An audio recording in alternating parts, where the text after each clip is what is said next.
यहाँ पे जो भाजपा से जो कैंडिडेट थे अर्चना ताई पाटिल, जो शिवराज पाटिल की बहू हैं, वो बहुत थोड़े से वोटों से गिरी हैं। अब लोगों का ऐसा इल्ज़ाम है कि बड़वंत जादव शिवसेना में जो हैं और ये पार्टी जो भाजपा के साथ है, लेकिन इलेक्शन में इन्होंने उनके लिए काम नहीं किया या उनके खिलाफ काम किया है, या फिर ये कहिए कि अमित देशमुख के लिए आपने काम किया या उनके साथ काम किया, क्योंकि वो मराठा हैं और ये लिंगायत हैं, और आप मराठा रहने से आपने उनका साथ दिया अंदरून पार्टी में साथ में रहने के बावजूद। ये आपके ऊपर इल्ज़ाम है ऐसा? ये सर जरूरत थी, वो नहीं हुआ। तो मतलब उनकी पार्टी के जो लोगों ने काम नहीं किया, तो ऐसा तो नहीं अजीत पाटिल का जो गुट है, क्या उन्होंने इनके खिलाफ काम किया है, क्या ऐसा कुछ है? ऐसा है। पिछले कई सालों से मराठा आरक्षण के ऊपर यहाँ पे हमेशा बात उठती है, और अगर हम देखेंगे तो यहाँ पे जितने आमदार हैं, मिनिस्टर हैं, मंत्री हैं, या जो बड़े बड़े पद के ऊपर हैं, सबसे ज़्यादा मराठा समाज से ही है। क्या फिर भी मराठा समाज को आरक्षण की ज़रूरत है? कि आप जब से वकालत करते हैं तो आपकी वकालत ऐसी है कि आप लड़ते कम हैं और मैनेज ज़्यादा करते हैं, चाहे फिर वो उसके अंदर जज हो, चाहे वकील हो, चाहे सामने वाली पार्टी हो, ऐसा इल्ज़ाम है लोगों का। ऐलान न्यूज़ लाइव में आपका स्वागत है। आज हमारे साथ हैं लातूर के मशहूर वकील एडवोकेट बड़वंत जादव। ये एक किसान परिवार से आए हुए हैं और इन्होंने काफ़ी मेहनतें की हैं, यहाँ तक कि इन्होंने लातूर में चाय भी बेची है, इन्होंने सिक्योरिटी गार्ड का काम भी किया है, और इतना ही नहीं, इन्होंने बच्चों के क्लासेस भी लिए, ट्यूशन क्लासेस। और एक ज़माने में इन्होंने एक समाचार पत्र था गोदातीर, उस अखबार के लिए भी काम किया है। इनका इस तरीके से एक बहुत लंबा सफ़र रहा है। आज ये लातूर के शिवसेना के ज़िला संपर्क प्रमुख हैं और कोर्ट में यहाँ पे वकालत भी करते हैं। इनका बहुत बड़ा लंबा इतिहास रहा है। सियासत में भी इनकी बहुत गहरी पकड़ रही है। एक ज़माने में ये जनता दल में यहाँ पे बहुत ही ज़्यादा काम किया करते थे, और 1997 से ये शिवसेना में हैं। आइए आज इनसे बात करते हैं। वकील साहब, आपका ऐलान के अंदर स्वागत है। शुक्रिया जी।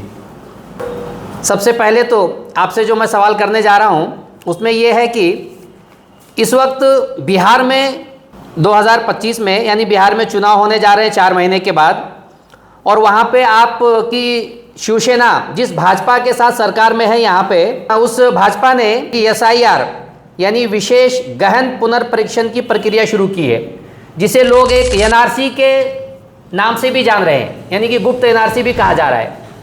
तो आप वकील भी हैं। इसके 2 पहलू हैं जी। पहला पहलू ये, बिहार में इलेक्शन होने जा रहा है। जी जी। और इलेक्शन में मुस्लिम हमारे को वोट नहीं देता। जी जी। इसलिए अगर हम वो कर रहे हैं तो वो गलत है। लेकिन एक बात सही है कि कुछ पाकिस्तान से, बिहार में ज़्यादातर बांग्लादेश से कुछ लोग रोहिंग्या के बसे हैं, और उन्होंने फर्जी आइडेंटिटी कार्ड भी निकाले हैं, आधार कार्ड निकाले हैं। और ये लोग, बाहर वाले लोग, यहाँ की जमहूरियत को, यहाँ की लोकशाही को अगर हानि पहुँचाते हैं तो उनको रोकना भी ज़रूरी है। अभी तुम यहाँ से हैं, तुम्हारे दादा यहाँ हैं जी, तुम्हारे वालिद साहब यहाँ से हैं जी। ये प्रूफ तो आपको देना पड़ेगा। मैं यहाँ का हूँ और मेरे वालिद साहब का ये रेशन कार्ड है, मेरे दादा का ये रेशन कार्ड है। जब से अपन ये तुम्हारे को मांग रहे तो उसमें गलती क्या है? नहीं, अब बिहार में कैसा है सर, बिहार में आप जानते होंगे कि बहुत बड़ी संख्या बिहार से बाहर जा कर के काम करती है, और वहाँ पे हमेशा सैलाब आता रहता है, बाढ़ आता है, तो उसमें डॉक्यूमेंट्स पूरे के पूरे लोगों के पास रहना ये ज़रूरी नहीं है। अब ऐसे हालत में कई लाख लोग इससे बाहर निकल सकते हैं। देखो, मैं वकील हूँ जी, तुम्हारे पास नहीं है, लेकिन गवर्नमेंट के पास रहते हैं। मेरी खेती है, मेरी खेती का रिकॉर्ड तो तहसील में है, 7/12 मिलता है वहाँ। मेरे दादा का नाम का मिलेगा, मेरा परदादा मिलेगा, उसका परदादा मिलेगा। ये रिकॉर्ड तुम यहाँ के हो। मैं मुंबई में नौकरी करता हूँ और वहाँ वोट को जा रहा हूँ। यहाँ महानगर पालिका में वोट करता हूँ और वहाँ जाता हूँ, ये भी गलत है। इंसान को हिंदुस्तान में एक ही जगह वोट करना चाहिए। अब जिसके पास खेती नहीं है, ऐसे भी लोग हैं, बहुत गरीब हैं। खेती नहीं है तो राशन कार्ड है उनके वालिद के नाम से है, राशन कार्ड दिखाओ। राशन कार्ड की जो रजिस्ट्रेशन होता है वो तो तहसील ऑफिस में होता है, मेरे नाम से, मेरे दादा के नाम से, मेरे पापा के नाम से। तुम्हारे को तुम यहाँ के हो इसके 1000 प्रूफ है। कुछ एफिडेविट दो दूसरे के, ये मेरा मौसेरा भाई है, मैं यहाँ रहता हूँ, मेरा प्रूफ है, और ये मेरा मौसेरा भाई है, इसके पिताजी यहाँ थे, इसका कोई नहीं, ऐसा तो एफिडेविट। लेकिन ये एफिडेविट के ऊपर तो उनको कोई ये नहीं मिलेगा, नहीं, चुनाव का कार्ड नहीं मिलेगा। मिलेगा, कोर्ट तुम्हारे को मान लेगा। अच्छा, ठीक है। यहाँ हिंदुस्तान में एफिडेविट को बहुत कीमत है, वैल्यू है उसको। तो वो हिसाब से उसमें बुरे लोग निकलना ही चाहिए और अच्छे लोगों पे अन्याय नहीं होना चाहिए, ये हमारी समझदारी। ठीक है। अच्छा सर, यहाँ पे अभी हाल ही में विधानसभा के चुनाव हुए, आप शिवसेना में हैं, ये शिवसेना भाजपा के साथ है, ये लोकल का इशू है। तो यहाँ पे जो भाजपा से जो कैंडिडेट थे अर्चनाताई पाटिल, जो शिवराज पाटिल की बहू हैं, वो बहुत थोड़े से वोटों से गिरी हैं। अब लोगों का ऐसा इल्ज़ाम है कि बड़वंत जादव शिवसेना में जो हैं और ये पार्टी जो भाजपा के साथ है, लेकिन इलेक्शन में इन्होंने उनके लिए काम नहीं किया या उनके खिलाफ काम किया है, या फिर ये कहिए कि अमित देशमुख के लिए आपने काम किया या उनके साथ काम किया, क्योंकि वो मराठा हैं और ये लिंगायत हैं, और आप मराठा रहने से आपने उनका साथ दिया अंदरून पार्टी में साथ में रहने के बावजूद। ये आपके ऊपर इल्ज़ाम है ऐसा? ये सरासर गलत है। अच्छा, ये इल्ज़ाम अगर अर्चनाताई लगाती है तो मैं मान लूँगा। मैं उनका फॉर्म भरने में था, जो पहला नॉमिनेशन भरना था मैं गया था, या सम्राट चौक में जो पहली हनुमान चौक में सभा हुई उसमें मैं था। देशमुख के ऊपर मैंने जितना हमला किया दूसरे ने नहीं किया। अच्छा। बाद में इधर सम्राट चौक में सभा, वो उनकी पार्टी का मिसअंडरस्टैंडिंग था। अच्छा, उनकी पार्टी के लोगों ने कुछ नहीं काम नहीं किया, ये मानता हूँ। अच्छा, ये मैं मानता हूँ। अगर हम चाहते थे मिलकर काम करने की जो ज़रूरत थी वो नहीं हुआ। तो मतलब उनकी पार्टी के जो लोगों ने काम नहीं किया, तो ऐसा तो नहीं अजीत पाटिल का जो गुट है, क्या उन्होंने इनके खिलाफ काम किया है? क्या ऐसा कुछ है?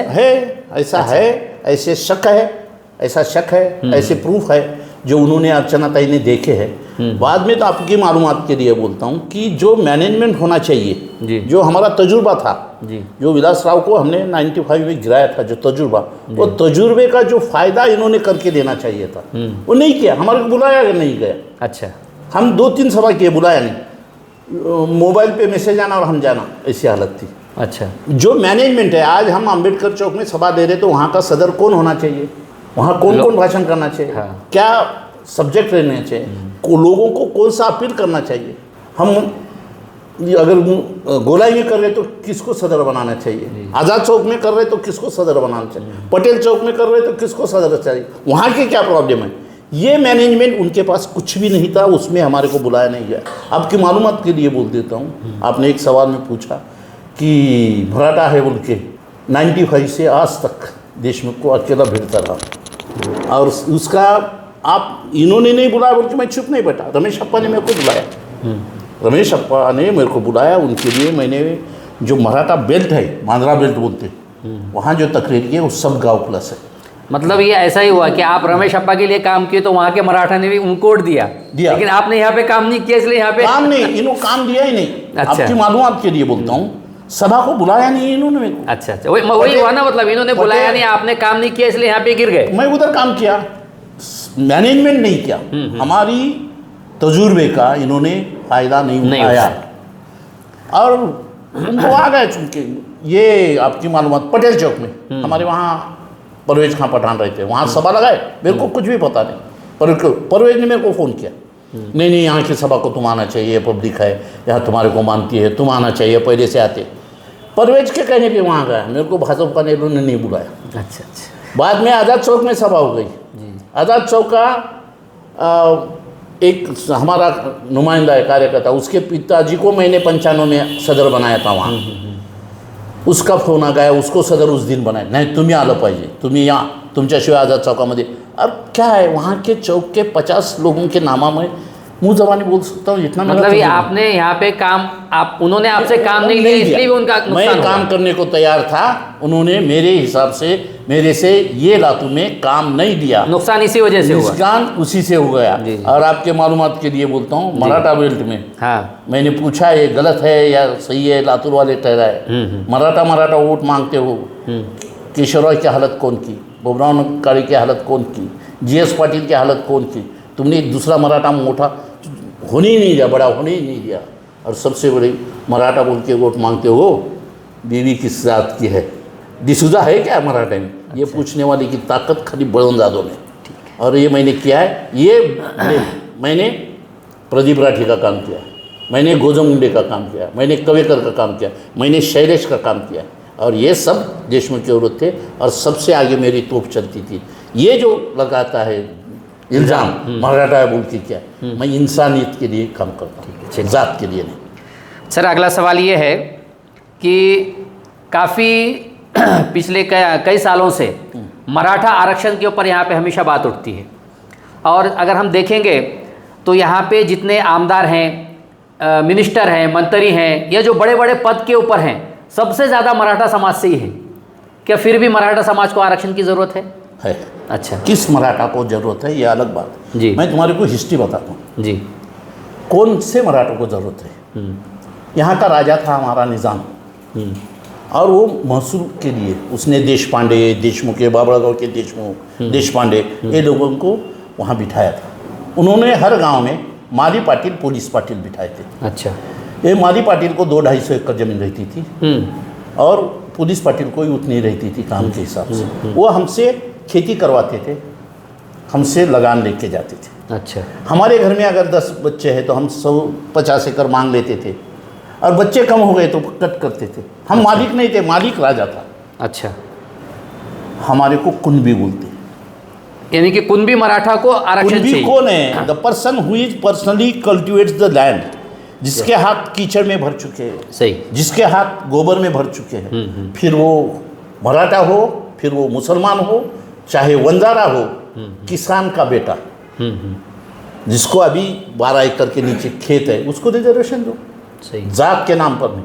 हाँ, वो अगर किसान का बेटा है, उसका एक पैर खेत में है और एक स्कूल में है, शाम को आता है, बाप के लिए चारा लेके जाता है खेत में, सुबह जाता है गाय भैंस को दूध निकाल के स्कूल में जाता है। और यहाँ दूसरे जो बच्चे हैं पाटिल और देशमुख के, जो ट्यूशन क्लास से पढ़े होते हैं, उनकी कंपटीशन में वो कैसा रहे? तो यानी कि आरक्षण उन शेतकरियों को मिलना चाहिए जो गरीब हैं, गरीब उनकी है, खेती कम है, मैंने बाकी सब मराठा को नहीं, सब मराठा को नहीं, जो अच्छे हैं उनको नहीं। अब मैं नहीं लेना चाहिए, मैं मराठा हूँ, नहीं लेना, मेरी अच्छी खेती है। जो किसान 3 एकड़ ज़मीन आ गई बेच के यहाँ अगर कपड़ा मिल में काम करता है, आड़त पे मुनीम बोल के काम करता है, मैंने खेती पर 1.5 एकड़ आ गई, मेरे को तकसीम हो गई घर में, और वो अगर 1.5 एकड़ आ गई, वो बेच के दूसरे को दे के यहाँ अगर हमारी करता है, भाजी बेचता है, तो उसको भी दो, किसान को नहीं। सही, ज़रूरतमंद है उसको दो, और उसमें जात पे मत दो, वो जो भी है। तब आपकी सरकार, मतलब आप शिंदे साहब आपकी शिवसेना के सरकार में हैं, तो फिर आसानी से मराठों को आरक्षण मिल जाना चाहिए। मराठों को नहीं, मतलब वही जो जरूरतमंद को, जो ऐसे गरीब किसान हैं, जो कुनबी मराठा, कुनबी मराठा, कुनबी हर जात में जी, तुम अगर देखेंगे, कुछ कुनबी नून मारवाड़ी निकली, हाँ, निकली नून जो निकल रही है, कुछ मुस्लिम निकली, हाँ, मुस्लिम भी है, कुछ कुनबी है। कुनबी बोले तो जो आदमी खुद खेती करता है, जोता है जी, उसकी बीवी साथ करती है, ये लोगों को कुनबी कहा जाता है। तो कुनबी को मिलने दो। अभी कुछ लोग करे मराठा कुनबी नहीं, दंगल, कुछ भी लोग बोलते हैं, उसकी स्टडी होना चाहिए, कुनबी ढूंढ के निकालना चाहिए। जो गलत सर्टिफिकेट लेगा उसको सज़ा होनी चाहिए, सर्टिफिकेट गलत ना निकले। कानून ढंग से अगर अप्लाई किया सरकार, खाली आश्वासन न दे।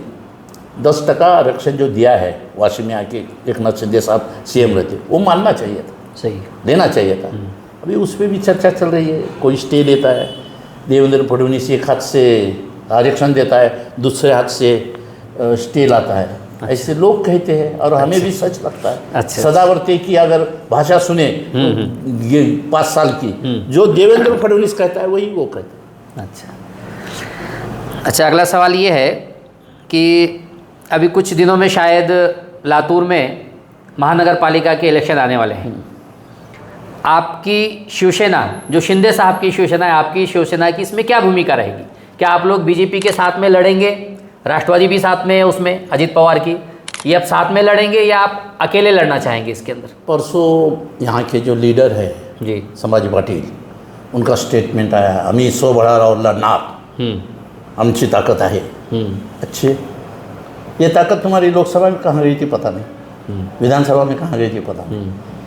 अगर ये वाक्य होता है तो हम आप कहते हैं ये किसके फेवर में बात कर रहे हैं। और मेरी तो ऐसी सोच है, पार्टी से बढ़कर लातूर का हित सबसे बड़ा रहना चाहिए।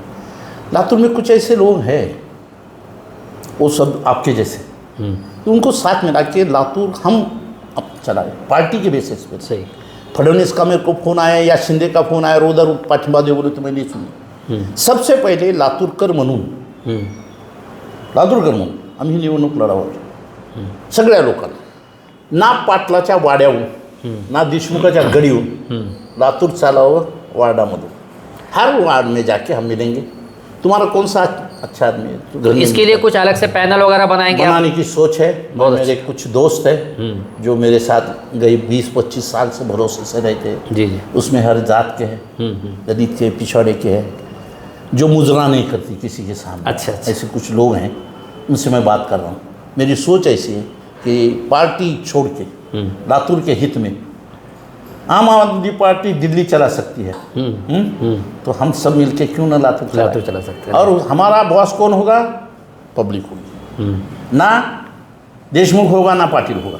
क्या हो रहा है, हम चुन के दे रहे, उन्होंने आ रहे, फिर नगराध्यक्ष ने का मुंबईहून चिठ्ठी येऊ लागली, थांबा पाकिट येणार, त्याच्यामध्ये नाव येणार ज्याला लोक कुणीच ओळखत नाही। म्हणजे लोकांना मस्का मारायचा नाही, गडीवर जाऊन मस्का मारायचा आणि पदं घ्यायची, ही जी पद्धत आहे ती मोडीत काढायची। लोकशाही जी अपेक्षित होतं लोकशाहीला, घटनाकाराला, लोकांनी लोकांसाठी चालवलेलं राज्य, लातूर की पब्लिक जो बोलेगी वो होगा। वार्ड में गुत्तेदार कौन होगा? देशमुख भेजा हुआ नहीं, ना पाटिल भेजा हुआ नहीं, तो लोगों की वहाँ के वार्ड का होगा। जो काम करेगा, जो उस वार्ड में रहता है वही काम करेगा, और लोग फिर उसको बोलेंगे तू रोड के लिए स्लिट कर। इसलिए लातूर महानगर पालिका लातूरकर मिलकर हम चलाना, ये मेरी सोच है।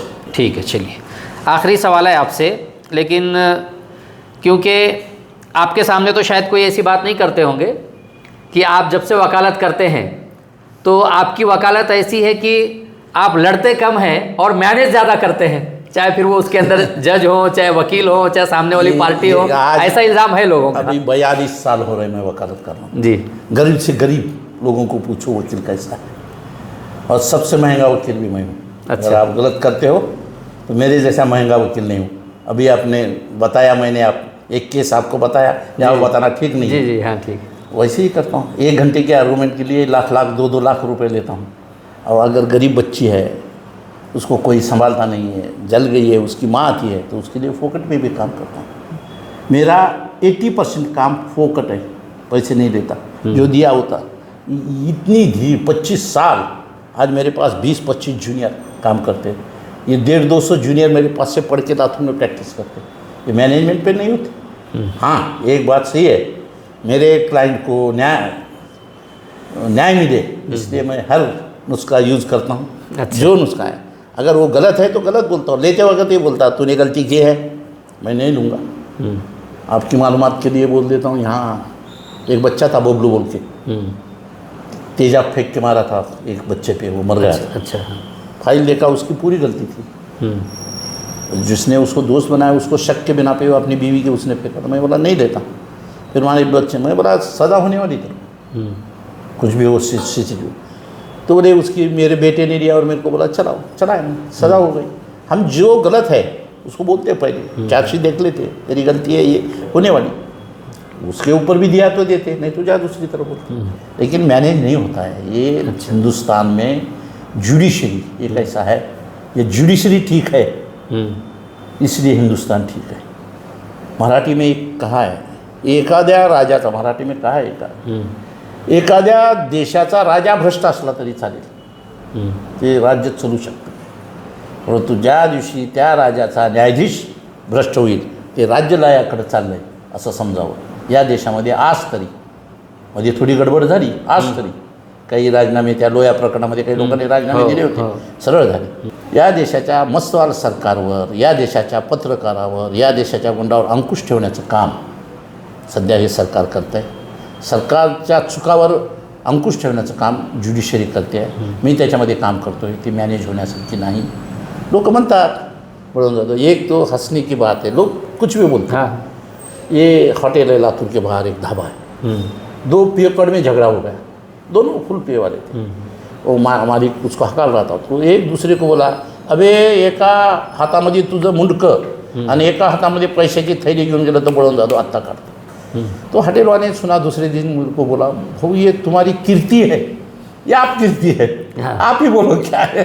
वो पागल लोगों का भरोसा खुद है, करावं लागतं है, तुम्ही म्हणलं की होत है, ऐसा बोलते हैं लोग। कुछ कुछ वाक्य हो गए, अपने हाथ को हो गया, लोग बोलते होते, लेकिन जुडिशरी मैनेज नहीं होती। आने वाले दिनों में भविष्य में अगर शिवसेना बीजेपी अलग होती है, आपकी शिवसेना, तो विधानसभा के लिए फिर आपकी कोई तैयारी है?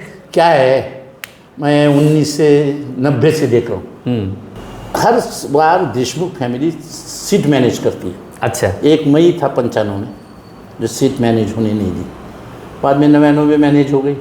पप्पू कुलकर्णी, मेरी बजाय पप्पू कुलकर्णी ने टिकट देना, ये आपने देखा है। हाँ सही। सचिन देशमुख को टिकट देना, ये भी आपने देखा है। सही है। अगर ऊपर पार्टी अगर ये देशमुख मैनेज नहीं करे, हाँ।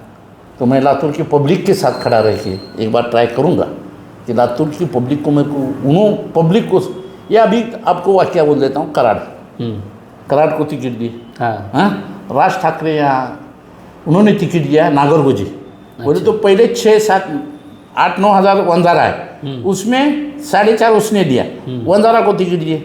और राज ठाकरे भाषण करने को कहाँ गया, रेनापुर में, वंजारा वोट कम लेना, उसने ज़्यादा वोट लिए नागरगोजे, तो करार गिरना। ये कितने मैनेजमेंट है।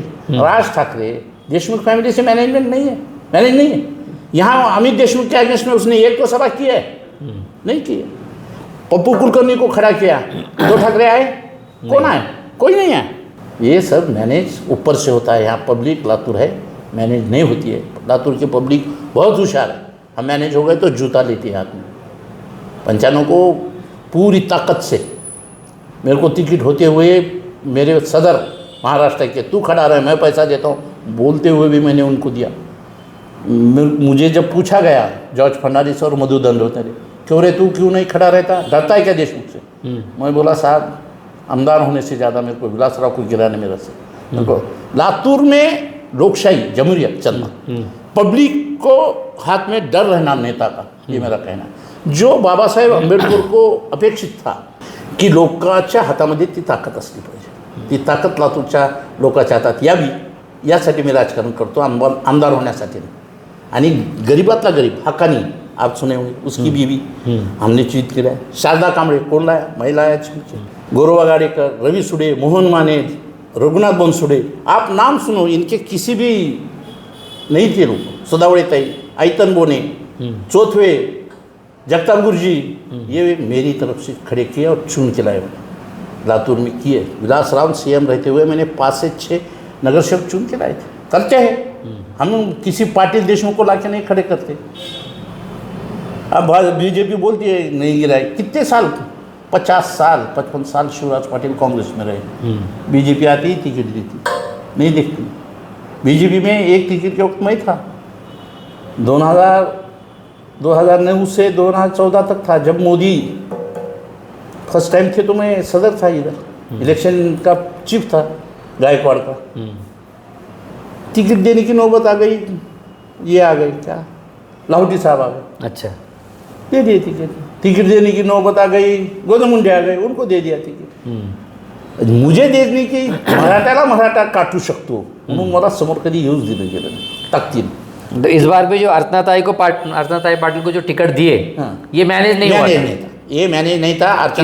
इसलिए इतना परेशान हो गए थे अमित देशमुख। हाँ, अर्चनाताई ढंग से लड़ी, लेकिन वो आप लोगों का साथ नहीं, मैनेजमेंट ठीक नहीं हुआ। हाँ, वो तो नहीं थी बेचारी, लेकिन उनके पीछे का जो ग्रुप रहता है बीजेपी का, उन्होंने जो मैनेजमेंट लगाना चाहिए था वो नहीं लगा, बराबर नहीं लगाए। हमसे, हमारी ताकत के हिसाब से हमसे काम नहीं लिया गया, इसलिए हम रमेश कराड़ की तरफ गए और वहाँ हमने झंडा गाड़ के दिखाया, एक देशमुख को हराया, इसलिए देशमुखों को मैंने मदद की। ये आपका इल्ज़ाम गलत है। शुक्रिया, आप आए हमारे ऐलान न्यूज़ लाइव के अंदर, आपने वक्त दिया, आपका बहुत बहुत शुक्रिया। ऐलान न्यूज़ लाइव, हमारी खबर आपका हौसला।